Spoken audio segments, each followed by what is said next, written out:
Esta es una producción de MMK Podcast. Hablar en plata es hablar sin rodeos y con la verdad. Y es así como queremos abordar los retos y las maravillosas oportunidades con las que nos encontramos conforme quitamos hojas al calendario. Acompaña a Adriana Valladares en Hablando en Plata para descubrir cómo cuidar mejor mente, cuerpo y espíritu para vivir a plenitud esta etapa de la vida. Hola, ¿qué tal?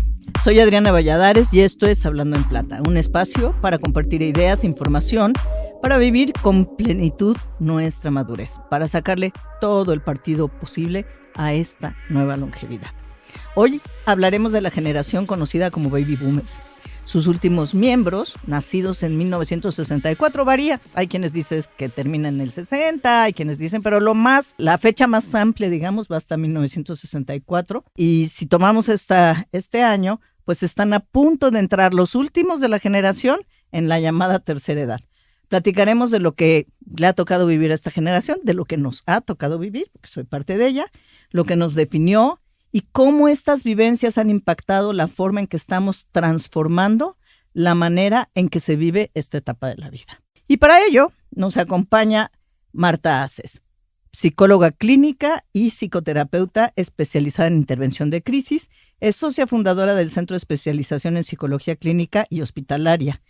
Además, se define como una amante de los libros, aficionada de los libros, de bailar, de mantenerse en forma y sobre todo de tratar con la gente. Bienvenida, Marta, qué gusto tenerte aquí. Muchísimas gracias, de verdad estoy muy contenta de poder participar en un tema que, sería importante darle todo el tiempo y la reflexión posible porque ha marcado muchísimas cosas toda esta generación.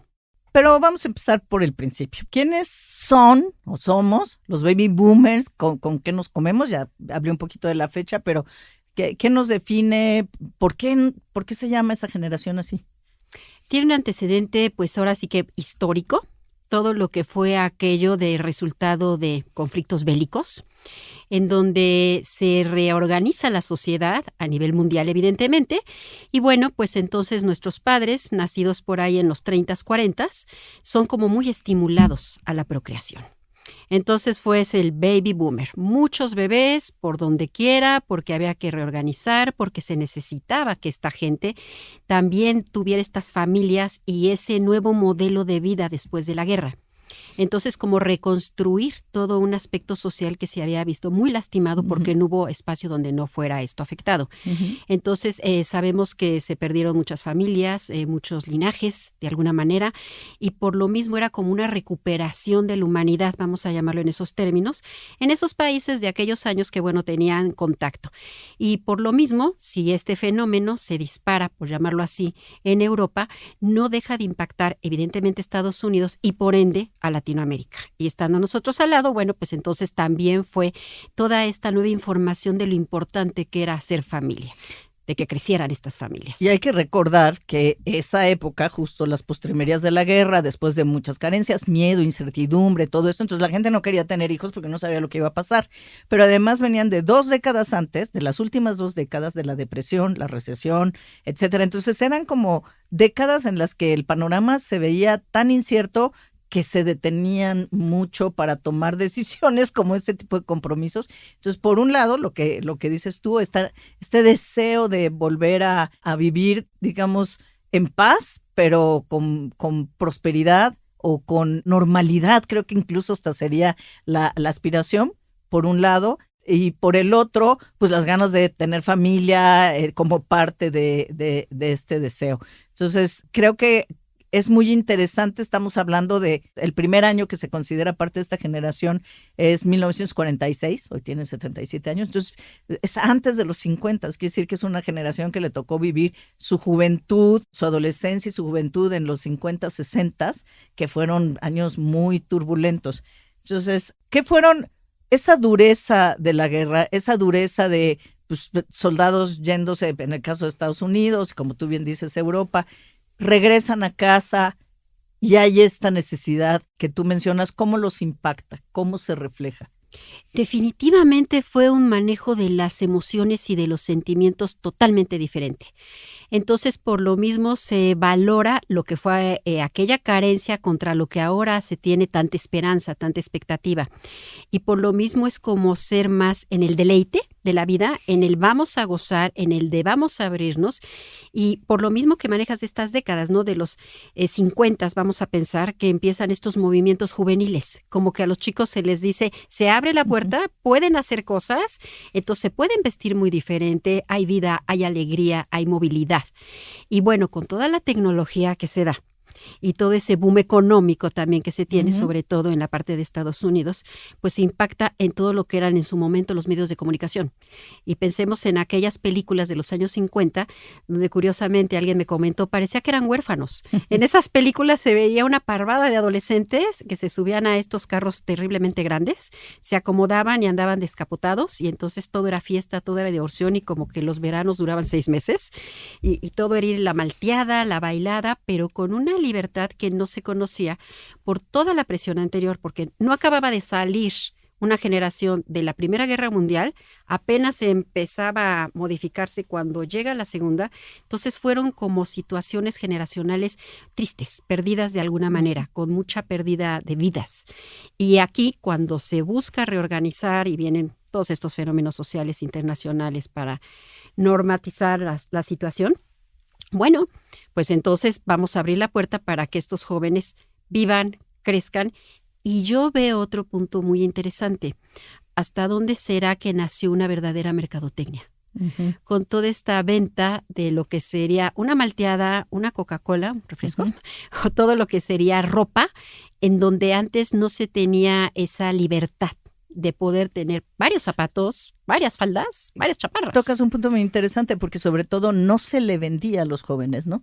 O sea, no era, antes de eso lo que importa, tú crecías y era para ser adulto, y el adulto era el que tenía muchas cosas. Y una que justo estaba escuchando a un pensador, un filósofo, que narraba, porque además le tocó vivir parte de eso y lo describía y lo analizaba, y decía algo bien interesante en lo que no había reparado. Dice, fue muy curioso porque la mirada antes de esta generación era sobre los adultos, y en esta generación todos los ojos se miraban hacia los niños y los jóvenes.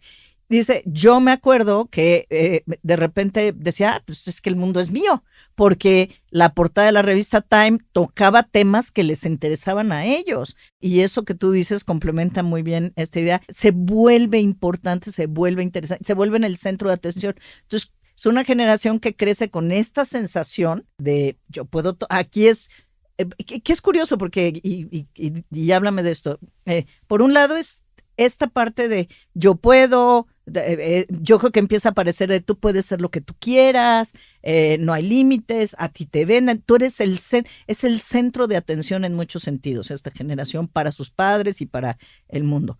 Del otro lado siguen habiendo los valores, sigue siendo privilegiada la familia, un punto de vista hasta cierto punto conservador, y tenían que convivir estas dos partes. Sí, ¿y cómo lo hacían?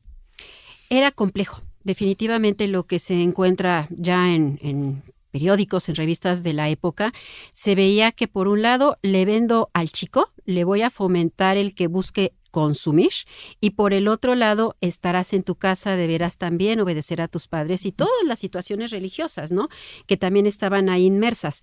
Entonces tal vez ahí fue una contradicción que generó una rebelión porque había lo que llamamos un contrasentido del discurso.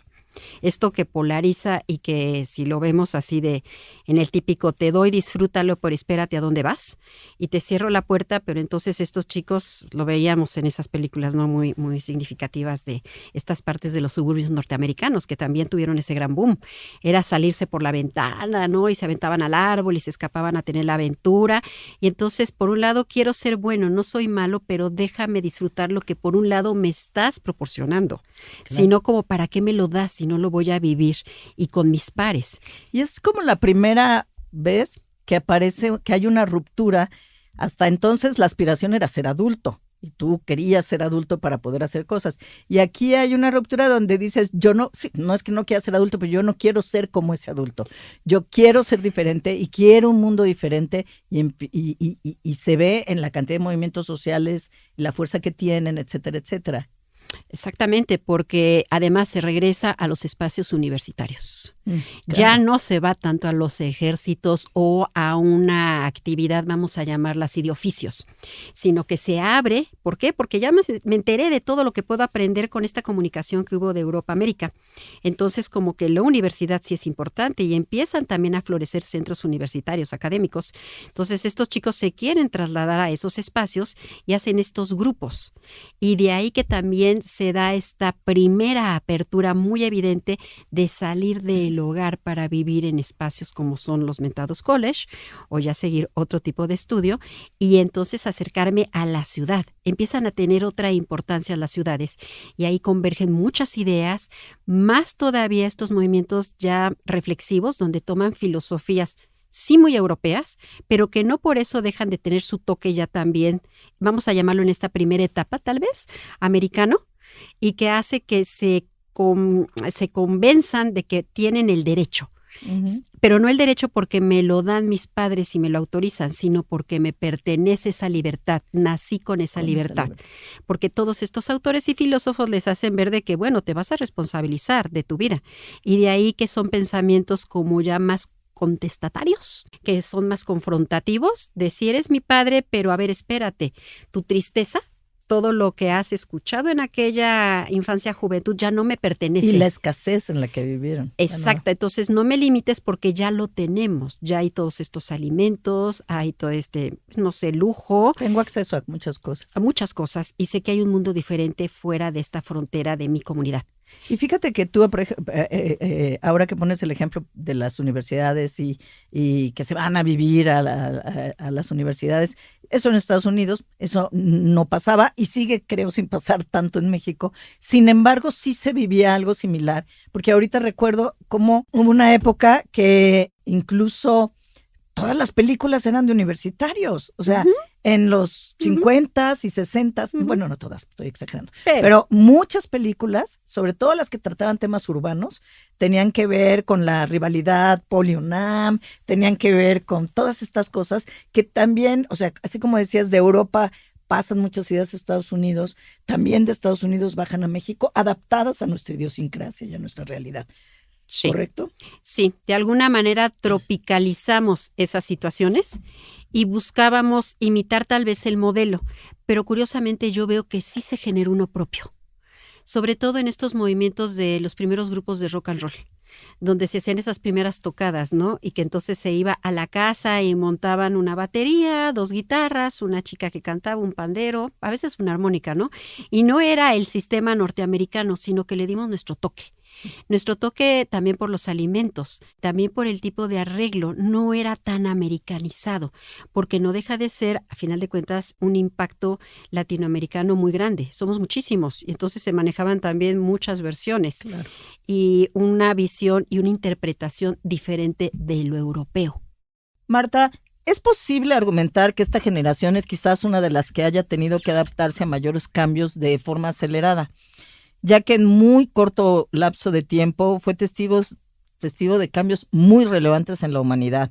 Desde divisiones entre políticas, como capitalismo versus socialismo, que ahí es donde toma su auge, crisis económicas en algunos lugares, devaluaciones, inflaciones, etcétera, a pesar de que había cierta estabilidad, es cuando crece la clase media en general en el mundo.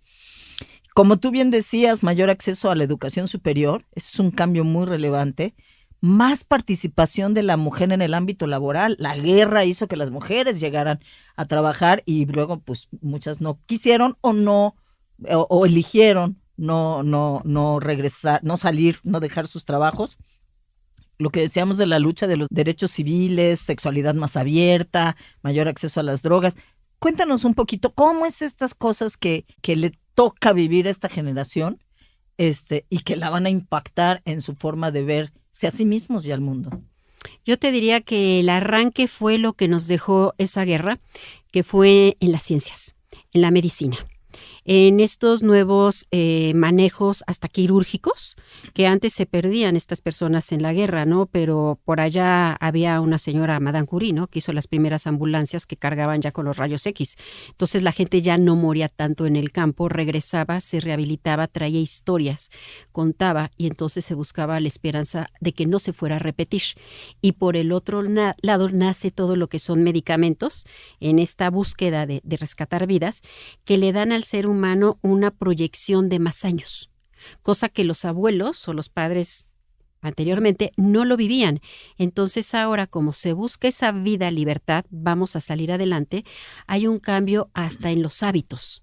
Se sabe que en el ejército, con los entrenamientos, si es que se podían decir entrenamientos que llevaban para poder ir al frente, ir a trinchera, se percatan de que esta actividad física trae otros beneficios, no nada más el armar un ejército, que era un ejército que aguantaría unas temperaturas terribles en cualquiera de los extremos y que iba a comer pues estas primeras latas de conservas que existían en sus momentos, pero que le iban a pasar muy mal. Entonces tenía que ir la gente fuerte, la gente tenía que ir sana.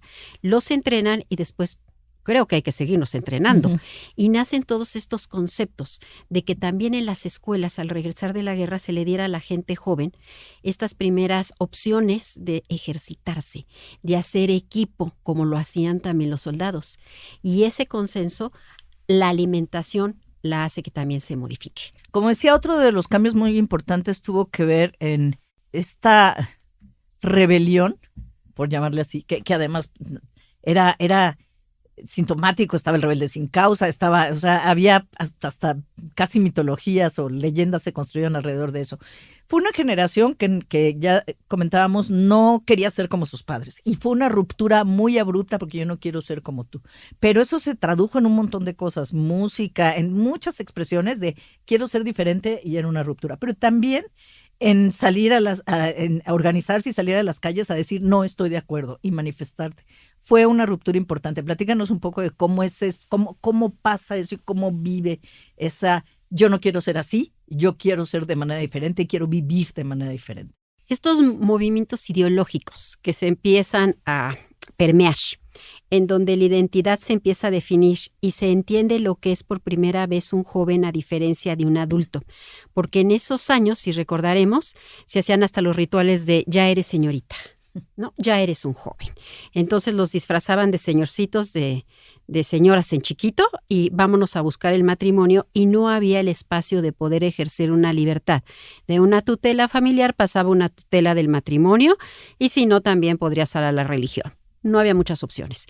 Entonces, se empiezan a informar, se empieza a conectar el mundo, porque recordemos que también, ¿no? Todas las situaciones de transmisión, de comunicaciones empiezan a ser más sofisticadas, empiezan a nutrir el pensamiento de los jóvenes en todo el mundo.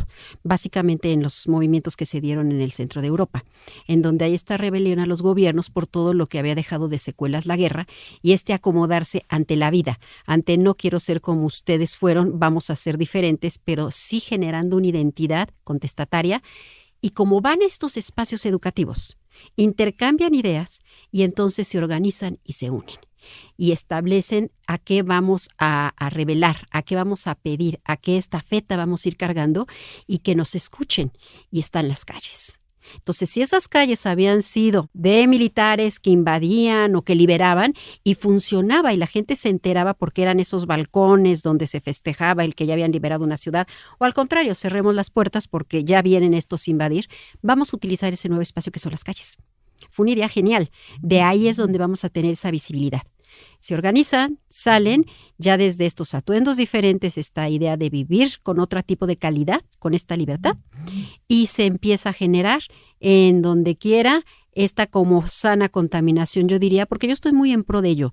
Probablemente fue el verdadero nacimiento de los derechos humanos, entendiéndolos como tales. El fortalecimiento de los derechos civiles y sociales. Totalmente, ¿no? Y esto se vio muy claramente en Estados Unidos, ¿no? Con esto de las agresiones a la población negra, y cómo también los blancos se empiezan a unir y a defenderlos. Ya no nada más es el movimiento de los negros.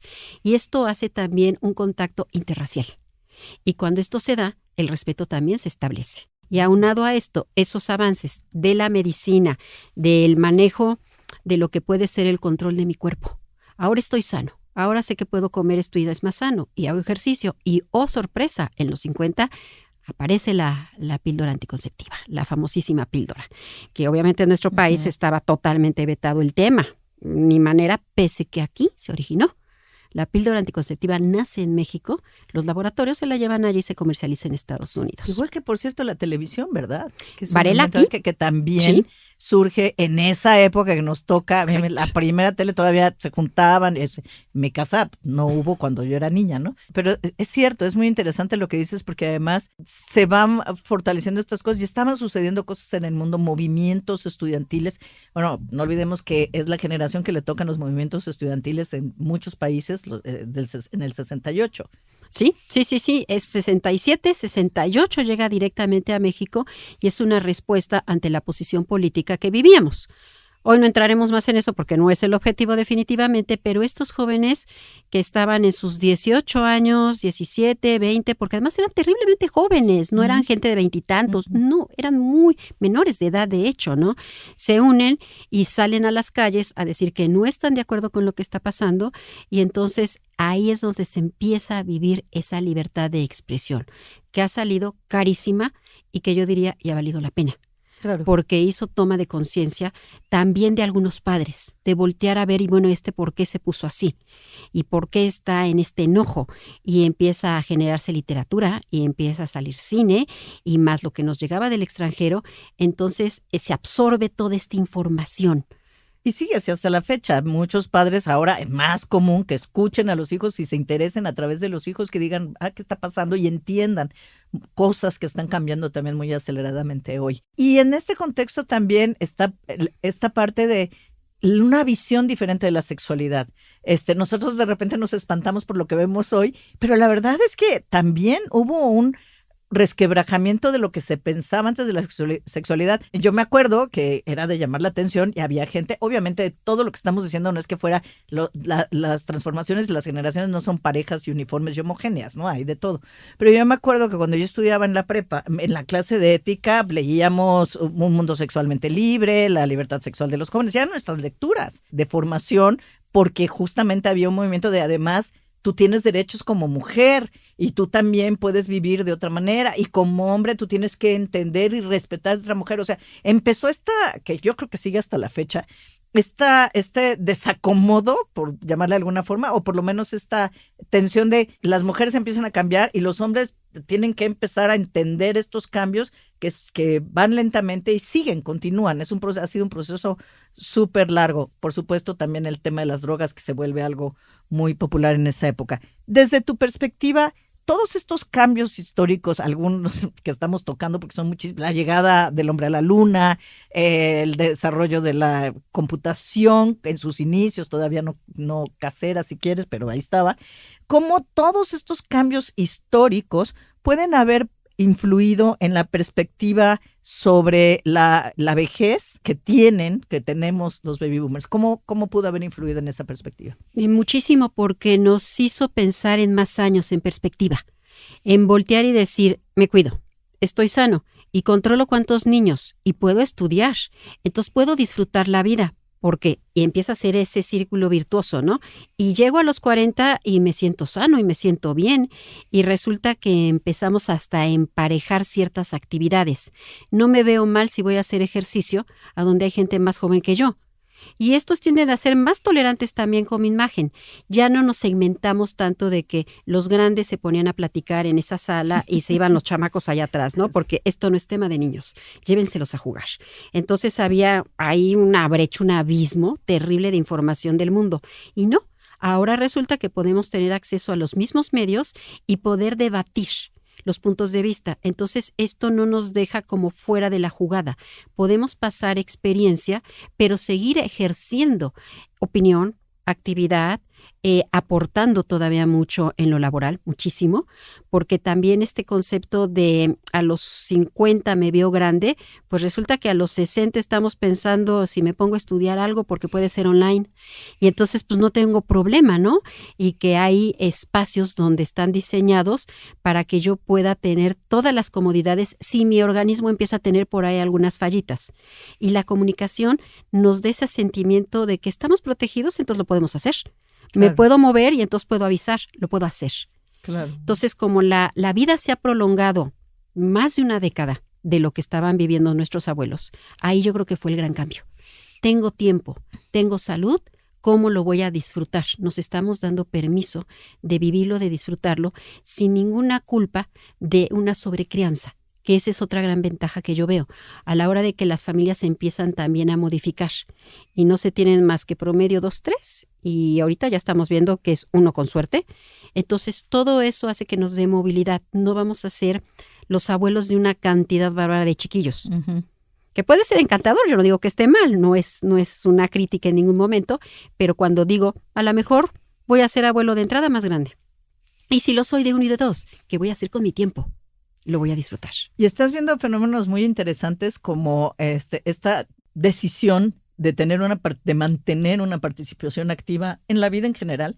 Y lo ves hasta en el mundo del entretenimiento. A mí me llama mucho la atención que ahora protagónicos, no de reparto, no de segundo, ves a Schwarzenegger a los 80 haciendo cosas, o ves sí. La portada de una revista de trajes de baño, la edición de trajes de baño, que pone a Martha Stewart de 81 años, o ves la otra parte que es la de la integración, que es muy interesante en algunas series donde ponen millennials con boomers y las dinámicas que se dan, pero que tienen un rol protagónico y que es una Jane Fonda, o sea, que siguen que ahora tienen roles protagónicos a los que no aspiraban. No es la generalidad, pero antes no, ni remotamente se veía. Tú ya no existías, deja como actor o actriz, que de por sí ya sabemos que no son las carreras muy, muy longevas, pero nosotros, o sea, decíamos, no, pues yo a las 60 ya estoy tejiendo y viendo Netflix para ser modernos, pero no, seguimos trabajando, seguimos activos, etcétera, etcétera. Entonces creo que todo eso, y no sé si tú coincides, pero es como otra forma de rebelión. No, yo no soy esa persona como la han descrito, que llegado a este momento de la vida me tengo que retirar, pero lo digo no del sentido laboral, sino retirar en el sentido más amplio de la palabra, de la vida, del amor, de la sexualidad, de la libertad, del trabajo, etcétera, etcétera, etcétera. Y es otra forma, igual que se rompe en la juventud con la idea de lo que debía ser adulto, creo que ahora podría estar pasando eso. Definitivamente, es como estoy vivo, me voy a disfrutar, me voy a dar permiso de sentirme vivo, no de irme a guardar, como bien dices, ¿no? Y voy a empezar a tejer y si no, pues retomo aquel tejido de la juventud, porque eran esas ideas, ¿no? De que esto que te enseño de joven lo vas a hacer otra vez de viejo, como en un cierre muy curioso. No, aquí no consideramos que eso sea ni siquiera la opción, sino es que sigue, a dónde voy, qué más me doy, porque además están haciendo, creo yo, un sano egoísmo, que es una concepción muy diferente, ¿no? De, a ver, si yo tengo esta posibilidad de vida, de salud y de espacio, ¿cómo me la voy a brindar? Y voltear a ver estas nuevas redes que ya no son básicamente familiares. Las nuevas redes sociales que estamos armando son de amistades. Entonces, ¿qué es lo que hace? Que nos estamos organizando para ¿a dónde vamos a cenar? Cuando antes no se concebía que yo me fuera a ir a cenar el jueves, por Dios. Yo estaría en mi casa, ¿no? Y a lo mejor cuidando 1 o 2 chiquitos de mis hijos, o 3 o más. Y no, ya estoy viendo con qué amiga me voy a ir y me voy a ir fresca, me voy a ir jovial y me va a pasar muy bien, me cuidaré de lo que me tenga que cuidar, pero también estoy planeando con ella el viaje, pero también vamos a ver si nos metemos ese curso online y qué más de ejercicio estás haciendo y qué vitaminas, pero yo vi una cosa muy interesante, no negando la vejez. Sí, no la estamos negando. Qué bueno que lo dices. No porque, la negamos. Ojalá, habrá quien sí, pero creo que como generación en general no, porque la estamos reinventando. Entonces decimos, en estos términos me gusta. Y eso que dices es muy interesante, porque además se vale si quieres quedarte en casa y quedarte con tus nietos. O sea, no es que esté mal ni mucho menos. Es el simple hecho de tener las opciones y que hagas exactamente lo que quieres hacer, como hombre o como mujer, ¿no? En la negociación con las personas que son importantes para ti en términos de que los impactan nuestras decisiones, pero más allá de eso, hasta ahí. Y es curioso porque es cierto, yo incluso, dos cosas que me vienen ahorita a la mente. Una amiga que se retiró de la vida laboral, sigue dando mentorías, sigue haciendo cosas, etcétera, con el nieto, y dijo, no, yo hablé con mi hija. Dije, conmigo cuentas 2 días a la semana, de tal hora a tal hora, organízate. El resto yo tengo muchas cosas que hacer. Me encanta porque ¿Sí? no vive las dos cosas. Y el otro, cada vez veo más casos o escucho más casos que incluso empiezan a organizarse para decir, oye, vivamos cerca, vivamos, hagamos planes para comprar en una misma comunidad, para acompañarse en la vejez, porque además menos hijos y además se van más, ha cambiado incluso esa dinámica. Ya no, yo creo que nosotros, no sé, díganme sus diferentes puntos de vista, pero yo creo que nosotros no estamos esperando que bueno, yo no tengo hijos, así que ni siquiera es opción, pero que no estamos esperando que los hijos, yo lo veo con mis amigas, que nos cuiden, y con mis amigos también, ni que nos cuiden, ni que se hagan cargo de nosotros, ni que nos resuelvan la vida. Entonces, claramente también está habiendo esa transición en cómo es la relación. Entonces, volteamos, como tú bien decías, a los amigos muchas veces, a veces con familia, pero mucho con amigos, para estas comunidades que pueden tomar muchas formas. Y está bien. Bueno, yo pienso que está padrísimo. Está haciendo eso bien interesante. Tú lo mencionas muy claramente, como esas nuevas comunidades donde elegimos, pero no estamos esperanzados a que nos adopten los hijos en la vejez, así como ¿por qué voy a tenerme que meter? O ustedes se vengan acá, no, espérenme tantito. Es mi libertad y es mi espacio. Yo sé qué hago aquí adentro. Nos respetamos y nos queremos y cómo nos abrazamos, pero con los límites. Entonces, esos asilos que antes eran la cosa más trágica, lo hemos convertido en, oigan, ¿y si compramos un terreno y empezamos a hacer unos bungalitos para que cuando estemos más viejos y esté cerca, no faltará por ahí un contemporáneo despistado que diga, es que cómo se... Y muchos que lo sigan a uno criticando de cómo se te ocurre hacer eso, y somos de la edad. Pues sí, ¿por qué no? Sí, no está bien visto, pero no quiero que sea bien visto, quiero vivirlo, quiero disfrutarlo. Y si algo me pasa, estoy consciente de mi decisión, no voy a señalar a nadie como responsable de lo que estoy haciendo, que eso es lo bonito, que no voy a voltear a decir es que no me avisaron, es que no me podían avisar porque no existía la opción. Claro. Entonces decir sí, salgo con la suerte, porque quienes tenemos los privilegios de haber podido estudiar, decir voy, toco la puerta y pido el trabajo y a ver cómo me va.